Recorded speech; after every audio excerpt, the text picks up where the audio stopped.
우리나라 물의 역사를 캐보는 시간. 아리수는 흐른다. 오늘은 1960년대 서울의 상수도 역사에 대해 알아보려고 하는데요. 1960년대 중에서도 1961년부터 1963년까지 제1차 설비 개량 확장 계획에 대해 알아볼까요?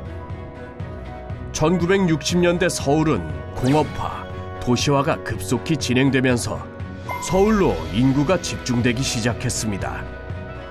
이에 따라 급수 수요가 정말 폭발적으로 늘어났는데요. 이를 해결하기 위해 1961년 수도법이 제정되었고, 자본과 기술의 부족을 메우기 위해 외국 차관을 도입하는 등 대대적으로 급수 정책이 전개되었죠. 하지만 시설 확장이 쉬운 일은 아니었습니다.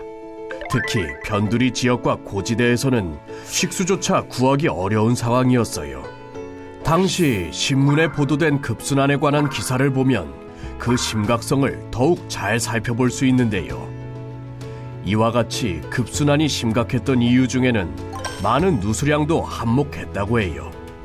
당시 땅속에 파묻힌 수도관은 일제강점기의 낡은 송수관으로 몇십 년째 그대로 있는 것이 60%를 차지했습니다. 당시 누수량이 전체의 57% 정도였다고 하니 엄청나게 많은 양의 물이 낭비가 되고 있었던 겁니다. 서울시는 이런 문제점을 해결하고자 시설 확장 계획을 세워 공급을 늘리고 누수방지 5개년 계획 등 총 28건의 상수도 공사 완공을 발표하게 됩니다. 1961년에는 건설국 내 수도과를 수도국으로 승격함으로써 서울시 수도행정체제가 대폭 강화되었죠. 1960년대 들어 최초로 수립된 장기시설 확장 계획은 1974년까지 14년에 걸쳐 기존 정수장을 확장하거나 새로운 정수장을 신설하여 1960년 말 1일 27만 7,600세제곱미터였던 시설 용량을 116만 2천 세제곱미터까지 확장하는 내용을 담고 있었습니다. 제1차 설비 개량 확장 계획 단계였던 1961년부터 1963년까지의 진행 상황을 살펴볼까요?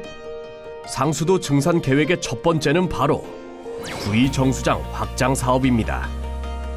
이와 함께 뚝도 정수장을 확장하고 노량진 정수장도 설비 개량 사업을 실시하게 됩니다. 1960년대만 해도 신촌, 미아리, 불광동 지역은 변두리 지역으로 급수 혜택을 못 받는 주민이 약 7만 명이나 됐다고 해요. 심각한 급순환을 해결하기 위해 하천의 지하수를 수원으로 하는 보조 정수장을 건설하기도 했습니다. 이런 활발한 수도 사업에도 불구하고 서울의 인구 증가율을 따라잡기는 역부족이었습니다. 1960년대 후반 상수도는 어떻게 발전했을지 궁금하지 않나요? 아리수는 흐른다. 다음 시간을 기다려주세요.